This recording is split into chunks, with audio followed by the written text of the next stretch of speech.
अथ ऋग्वेदे तृतीयाष्टके षष्ठोऽध्यायः। ॐ देवा त्वामिन्द्रवज्रिन्नत्र विश्वे देवासः सुहवास उमाः महामुभे रोदसे वृत्तवृष्मन्निरेकमिद्वृणते वृत्रहत्ये अवासृजन्त दिव्रयो न देवा भुवः सम्राळिन्द्रसत्ययोनिः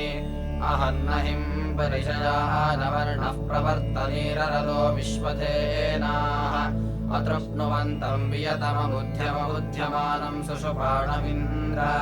सप्तप्रतिप्रभत आशयाः न महिं वज्रेण विरिणा अपर्वन् अक्षोदयच्छवसा क्षामबुद्धं वार्णवातस्तविषेभिरिन्द्राः गृह्णान्योऽप्नादुषमानवोजो वाभिनत्ककुपः पर्वतानाम् अभिप्रदद्रुर्जनयो न गर्भं रथादिव प्रययुः साकमत्रयः अतर्पयो विसृत उक्थ ऊर्मीन् त्वं वृताम् हरिणा इन्द्रसिन्धून् त्वं महीमवनिं विश्वधेनान्तुर्वीतये वैयायक्षरन्तीम् अरमयो नमसैजदर्णः सुतरणाङ्गतृणोरिन्द्रसिन्धून् प्राग्रुवो न भन्वो न भक्त्वाध्वस्रा अपिन्वद्युपतेरदर्णाः धन्वान्यज्राङ्गवृणत्कृषाणाङ्गथोगिन्द्रस्तर्यो ओदं सुपत्नीः पूर्वीरुषसः शरदश्च गोर्ता वृत्रं च खन्वाङ्गसृजद्विसिन्धून् परिष्ठिता ऋणद्पद्पधानाः सीरा इन्द्रस्रवितवे पृथिव्या वम्रेभिः पुत्रमग्रुवो अदानन्निवेशनाद्धरिव आदभर्थ या अन्धो अख्यदहिमाददानो निर्भोनुखच्छित्समरन्तपर्व प्रते पूर्वाणि करणानि विप्रा विद्वाङ्गाः विदुषेकरांसि यथा यथा वृष्ण्यानि स्वगोर्तावांसि राजन्नर्या विवेशीः नोष्टुत इन्द्र नो गृणान इषञ्चरित्रे नद्यो न पीपे अकारिते हरिवो ब्रह्मणव्यं धियास्यामरथ्यः सदासाः आन इन्द्रो दूरादान आसादभिष्टिकृतवसेयासदुग्रह ओजिष्ठेभिर्नृपतिर्वज्रबाहुः सङ्गे समत्स्वतुर्वणिः प्रतन्योन आन इन्द्रो हरिभिर्यात्पच्छार्वाजीनो वसे राधसे च तिष्ठादिवज्रीमखवाभिरप्षीमं यज्ञमनुनो वाजसातौ इमं यज्ञं त्वमस्माकमिन्द्र पुरो दधत्स निष्यसि क्रतुन्नः श्वग्नेव वज्रिन् सनजेधनानां त्वया वयमर्य आजिञ्जयेम उषन्नुषुणः सुमनाः उपाके सोमस्य नु सुषुतस्य स्वधावः पा इन्द्र प्रतिभृतस्य मध्वः समन्धसाममदः पृष्ठ्येन वियोरदप्सर्षिभिर्नवेभिर्वृक्षो न पक्वसृण्यो न जेताः पर्यो न योषामभिमन्यमानोच्छाः विवग्निपुरुहूतमिन्द्रम् गिरिर्नयस्वतवाङ्गृष्व इन्द्रः सनादेव सहसे जात उग्रः आदर्ता वज्रं स्थविरन्न भीम उद्नेपकोशं वसुनान्विष्टम् नयस्य वर्ता जनुषान्वस्ति नरातस आमरीतामघस्य उद्वा वृषाणस्तविषेव उग्रास्पभ्यम् दद्धि पुरुहूतरायः ईक्षे राजः क्षयस्य चर्षणीनामुदौ रजमवर्तासि गोनाम् शिक्षा नरः समिधेषु प्रहावान् वस्वो राशिमभिनेतासि भूरिम् कया तच्छृण्वेषज्याशतिष्ठो ययाः कृणोति मोकाचिदृश्वः पुरुदाशुषेवितयिष्ठो अम्होथाः दधाति द्रविणञ्जरित्रे मानो मर्धीनापरादद्धिरन्नः प्रदाशुषे दातवे भूरियत्ते नव्ये एतेष्णे शस्ते अस्मिन्त उक्थे प्रप्रवाम वयमिन्द्रस्तुवन्ताः नोष्टुत इन्द्र नो गृणान इषञ्चरित्रे नद्यो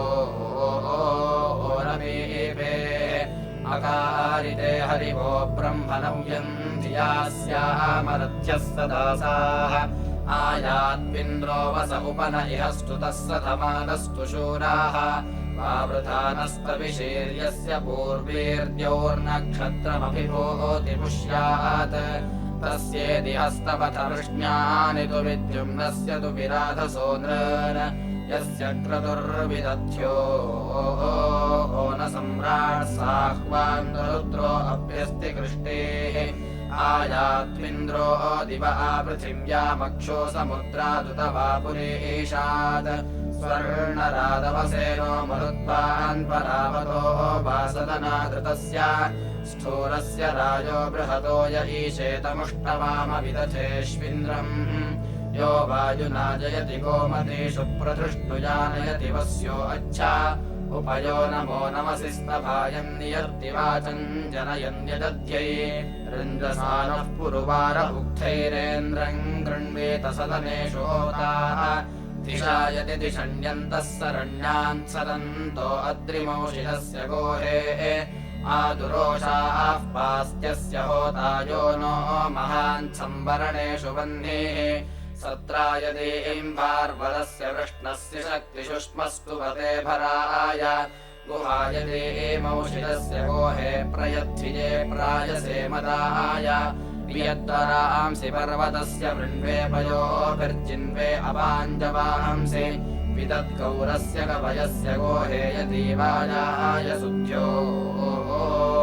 वहन्ति भद्राते हस्ता सुकृतोदपाणे प्रयन्तारास्तु वते राध इन्द्र का ते निषद्दिः किमु नो ममत्सि किन्नो दुदुहर्षसे दातवाहो एवावस्व इन्द्रः सत्यः सम्राट्ठन्ताः वृत्रम् परिवः पूरवेकः पुरुष्टुतक्रत्वा नः शक्तिराजो भक्षीयते वसो दैव्यस्य नोष्टुत इन्द्र नो गृणान इषञ्जरित्रे नद्यो नपीपेः अकारिते हरिवो ब्रह्मणव्यम् धियास्यामरथ्यः सदासाः यन्न इन्द्रो जुजुषे यच्चमष्टितन्नो महान् करति शुष्म्याजित् ब्रह्मस्तोमम् मखवासोममुग्धायो अश्मानम् श्रवसा बिभ्रतेति वृषा वृषन्तिम् चतुरः श्रिमस्यम् नुग्रो बाहुभ्यानृतमश्यतीवान् श्रिये परुष्णीमुषमाण ऊर्णायस्याः पर्वाणि सख्याय विव्ये यो देवो देवतमो जायमानो महोवाजेभिर्महद्भिश्च शुष्मैः तथा नो वज्रम् बाह्वोरुषन्तम् याममेन रेतयत्प्रभूमा विश्वारोधांसि प्रवतश्च पूर्वीर्द्यौरश्वाज्जनिमन्द्रे च तक्षाः आमातरा भरति शुष्म्यागोर्नृवत्परिज्मन्नोऽनुवन्तपाताः आतूत इन्द्रमहतो महानि विश्वेष्वित्सवनेषु प्रवाच्याः यच्छूरधृष्णो धृषतादधृष्वान हिंवज्रेण शवसा विवेशीः तातूते सत्यातु विनम्न विश्वाः प्रथेन वस्सिस्रते वृष्ण ऊध्नाः अथाः त्वद्वृषमणोऽभियानाः प्रसिन्धवो जपसा चक्रमन्त अत्राहते हरिवस्ता उदे वीरवोभिरिन्द्रस्तवन्तः स्वसारः यत्सेमनुप्रमुजो बद्बधाना दीर्घामनुप्रसिद्धिं स्यन्दयध्यैः विपीडे अंशुर्मद्यो न सिन्धुरात्पाशमीशशमानस्य शक्तिः अस्मद्यक्षुषुजानस्य यम्या आशुर्नरश्मिन् तुव्योजसङ्गोः अस्मे परिशिष्ठा कृणु हि ज्येष्ठाः नृम्णानि सत्रासहुरे सहांसि अस्मभ्यम् वृत्रा सुहनानि रन्धि जहिवधर्वनुषो मर्त्यस्य अस्माकमित्सु शृणु हि त्वमिन्द्रास्मभ्यम् चित्राम् उपमाहि वाजान् अस्मभ्यम् विश्वा इषणः पुरन्धेरस्माकम् सुमघवन् गोधिगोदाः नोष्टुत इन्द्र नो गृणान इषञ्जरित्रे नद्यो नवीपेः अकारिते हरिवो ब्रह्मणव्यम् धियास्यामरथ्यः सदासाः कथा महामवृथत्कस्य होतुर्यज्ञम् जुषाणो अभिसोममूधाः पिबन्नुषानो जुषमाणो अन्धो ववक्षऋष्पश्युचते तनाय को अस्य वीरः सतमादमापसमानम् शसुमतिभिः को अस्य कदस्य चित्रम् चिकिते कदूते वृथे भुवच्छशमानस्य यज्ञोः कथा शृणोति हूयमानमिन्द्रः कथा शृण्वन्नवसामस्य वेद का अस्य पूर्वीरुपमातयोः कथैनमाहुः पपुरिञ्चरित्रे कथा सबाधः शशमानो अस्य न शतभिद्रविनन्दीध्यानः देवोपपन्नवेदामर्तानान्नमो जगृत्वामभियज्जुजोषत् कथा कदस्या उषसोऽप्युष्टौ देवो मर्तस्य सख्यम् जुजोष कथा कदस्य सख्यम् सखिभ्यो ये अस्मिन् कामम् सुयुजन्त तस्रे किमादमत्रम् सख्यम् सखिभ्यः कदानुते भ्रात्रम् प्रब्रवाम श्रिये सुदृशो वपुरस्य सर्गा स्वा अर्णचित्रतममिष आगोः द्रुहन्दिघान् सन्धरसमनिन्द्रान् ते दिक्ते दिग्मातुजसे अनीका ऋणाचित्यत्र ऋणयान उग्रो दूरे अज्ञाता उषसो वपाथे ऋतस्य हि शुरुधः सन्ति पूर्वीररतस्य धीतिर्व्रजिना निहन्ते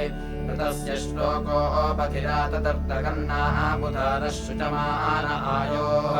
ऋतस्य दृढाधरुणानि सन्ति पुरोणि चन्द्रावपुषे वपुंषि ऋतेन दीर्घमिषणन्तवृक्षऋतेन गावऋतमाविवेशुः ऋतय्ये मानऋतविद्वनोऽत्रिरस्य शुष्मस्फुरजा उगव्युः ऋताय पृथ्वे बहुले गभीरे ऋताय धेनो परमे दुहाते नोऽष्टुत इन्द्रनो गृणान इषञ्जरित्रे नद्यो ओनमीपेः अकारिते हरिवो ब्रह्मणम् यन्धियास्यामरथ्यः सदासाः कासुस्तुतिश्रवसः सोनुमिन्द्रमर्वाचीनम् राधस आपवर्तत तदिर्हि वीरो गृणते वसो निसगोपतिर्निश्चितान्नो जनासः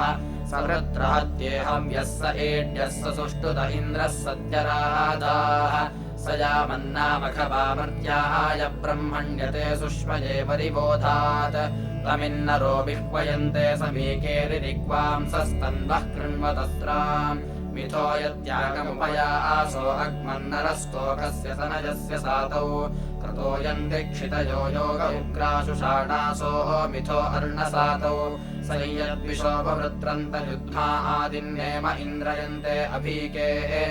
आदिद्धनेम इन्द्रिययन्त आदित्पत्तिः पुरोळाशम् नियुज्यात् आदित्सोमो विपवृच्चादसुष्वीनादिज्जुजोष वृषभय्यदध्यै कृणोत्यस्मै वरिवोय इत्थेन्द्राय सोममुषते सुनोति सध्रीजीनेः न मनसा विवेनन्तमित्सखायम् कृणुते समत्सु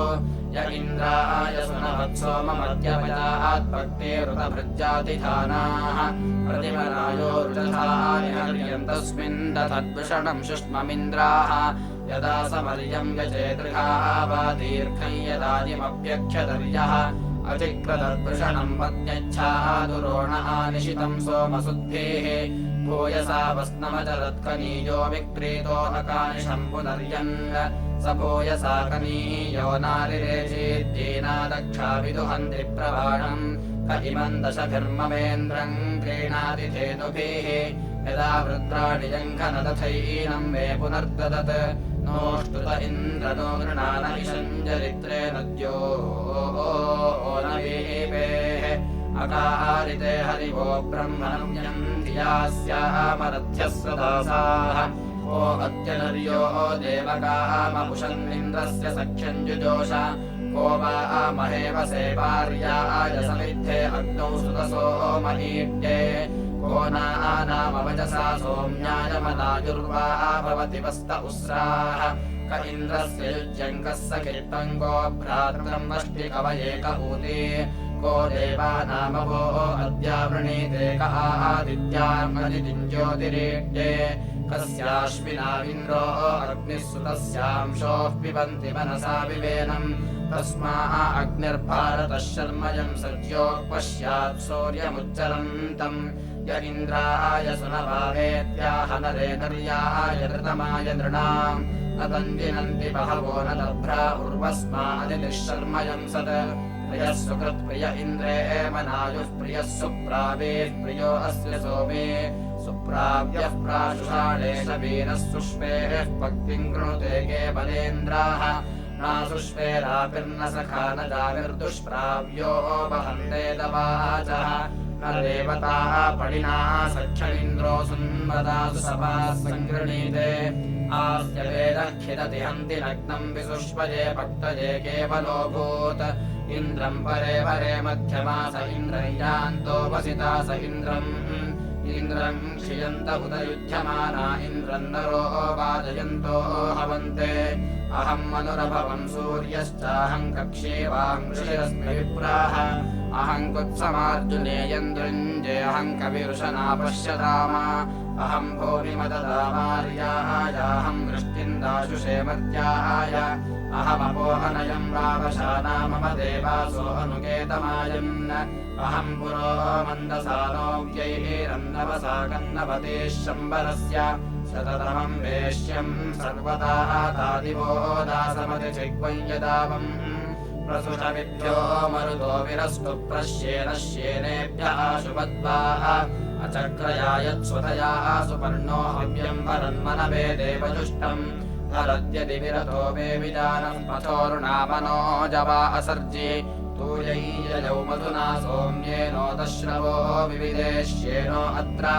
प्रदीपेश्येनो ददमानो अंशुम् परावतश्च कुनो मन्द्रम् मदम्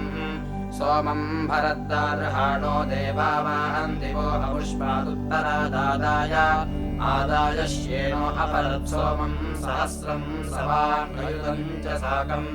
अत्रापुरन्धिरजहादराधीर्मदे सोमस्य मूरामूरः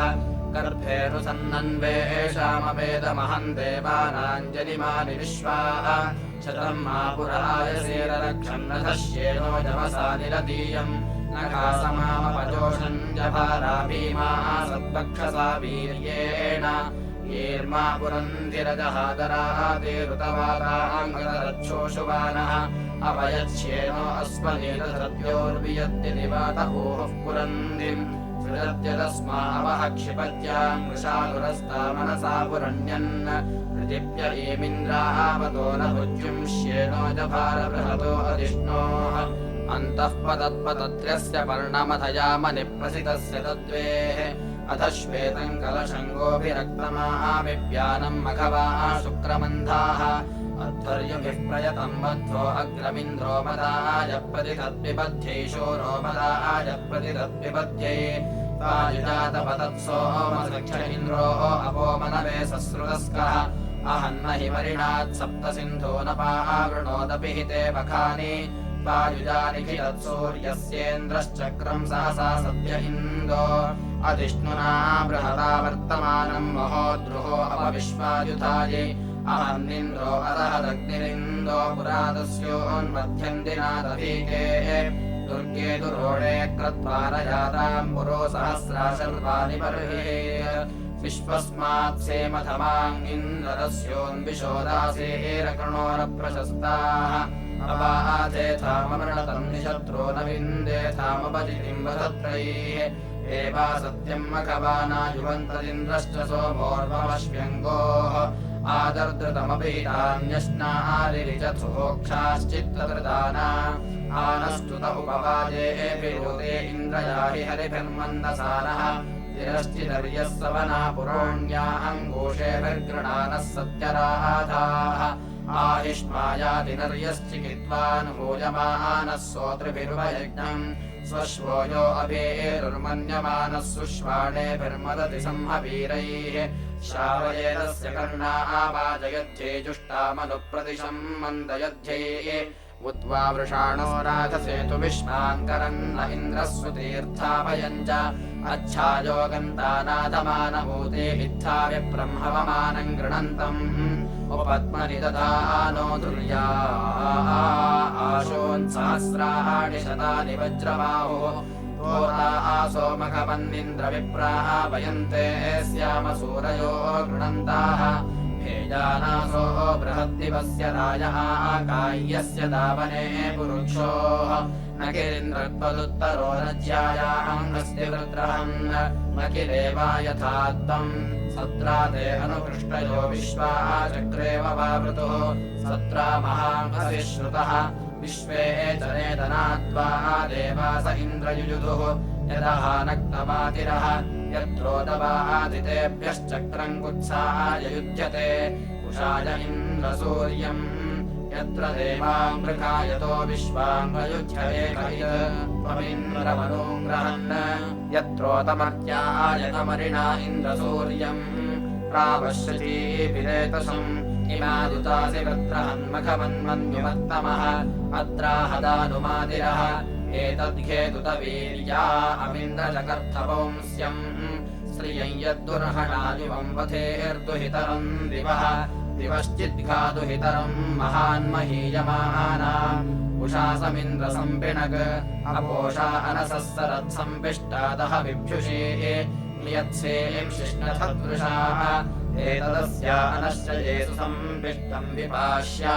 ससारसेम् परावताः उत सिन्धुम् विपाल्यम् वितस्थानामधिक्षमे परिष्ठा इन्द्रमायया उत शुष्णस्य धृष्णुया प्रवृक्षो अभिवेदनम् पुरो यदस्य सम्पिणग उत दासङ्कौलितरम् बृहतः पर्वतादथे अवाहन्निन्द्रशम्बरम् उत दासस्य वर्जिनः सहस्राणि शतावधेः अधिपञ्च प्रतीङ्ग्रिव उदत्यम् पुत्रमग्रुवः परावृक्तम् शतक्रतुः उक्थेष्विन्द्रः भजत् उदत्या दुर्वशायदोः अस्नाताराशचेपतेः इन्द्रो विद्वाम् अपारयत् उदत्या सद्य आर्याः सरयोरिन्द्रपारताः अर्णा चित्ररथावतीः अनुद्वाजहितानयोऽन्धम् श्रोणम् च वृत्रहन् न तत्ते सुन्दमष्टवे शतमश्मन्मयीनाम् पुरामिन्द्रोऽव्यास्यत् दिवो दासाय दाशुषेः अस्मापयत्तभीतये सहस्रात्रिंशतम् हथैः दासानामिन्द्रो माययाः सखेतुतासि वृत्रहन् समान इन्द्रगोपतिः यस्ता विश्वानि जिज्युषे उत नूनै यदिन्द्रियम् करिष्या इन्द्रवंस्यम् अद्यानकिष्टरामिनत् वामम् वामन्तः दुरे देवो ददात्तर्यमा वामम् पूषा वामम् भगो वामम् देवः करोळते कया नश्चित्र आपुवदूते सदा वृथः सखाः कया शतिष्ठया वृता कस्त्वाः सत्यो मदानाम् मम्यष्ठो मत्सदन्धसः गृह्णाति दारुदेवसो अभेषुणः सखेनामभिताजरितॄणाम् शतम् भवास्योतिभिः अभेनामवृत्स्वचक्रन्न वृत्तमर्वतः निर्भिश्चर्षणीनाम् भवदाहि क्रतो नामाः आपदेव गच्छसि अभक्षिसूर्ये स चाः संयत्त इन्द्रमन्यवः सञ्चक्राणि दधन्विरे अतत्वे अथ सूर्ये उतस्माहित्वा माहुरिन्मखवानम् शचीपते दादारमभिलीखयुम् उतस्माः सद्य इत्परिशशमानाय सुन्वते पुरोचिन्मंहसे वसो न हि स्माः ते शतम् च नरातो वरन्त आमुराः नच्यौत्नानि करिष्यतः अस्मान् अवन्तु ते शतमस्मान् सहस्रमूदयाः अस्मान् विश्वाः अभिष्टयः अस्मान् इहावृणेष्वसख्याय स्वस्तये महोलाये दिविद्मते अस्मान् अविद्धि विश्वहेन्द्रराजापरीणसा अस्मान् विश्वाभिरोतिभिः अस्मभ्यन्ताङ्गपाः पृथिव्रजाम् अस्ते एव गोमतः नवाभिरिन्द्रोतिभिः अस्माकम् धृष्णुया रथोद्युमाम् इन्द्रानपच्युतः कव्युरश्वलीयते अस्माकमुत्तमम् कृधिश्रवो देवेषु सूर्य वर्षिष्ठम् द्यामि गोपरि आतो न इन्द्रवृत्रहन्नस्माकमर्थमागहि महान्महेभिरोतिभिः भ्रमिश्चिद्घासितो तु जिराचित्रचित्रिणीष्वा चित्रम् कृणोष्योदये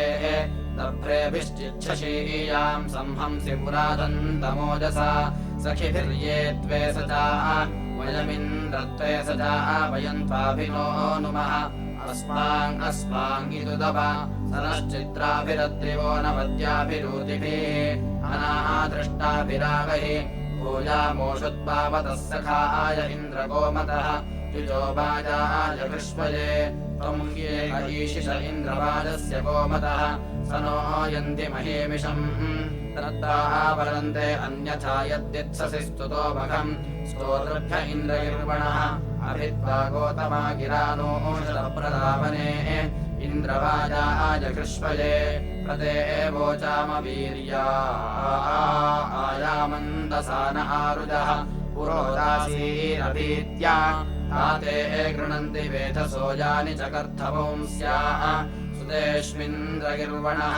अवीवृथन्त गोतमा इन्द्रत्वे स्तोमवाहसः ऐषुधा वीरपद्यशाः यच्चिद्धिशश्वधामसेन्द्रसाधारणस्तम् तन्ता वयम् हवामहे अर्वाचीनो वसो भवास्मे सुमत्स्वान्दसः सोमानामिन्द्रसोमवाः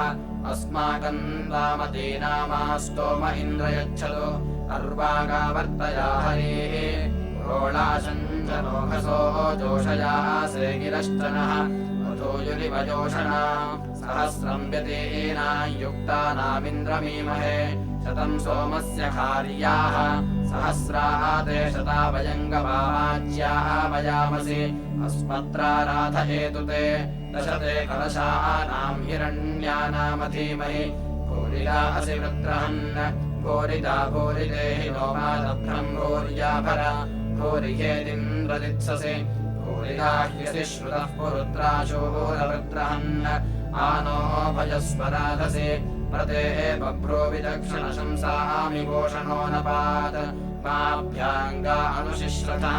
कनीनकेव विद्रतेन वेद्रुपदे अर्भगे बभ्रूयामे शुशोभेते परम् अपुस्रयाम्ने रवनुस्रयाम्ने बभ्रूयामेष्वश्रिताः इति तृतीयाष्टके षष्ठोऽध्यायः।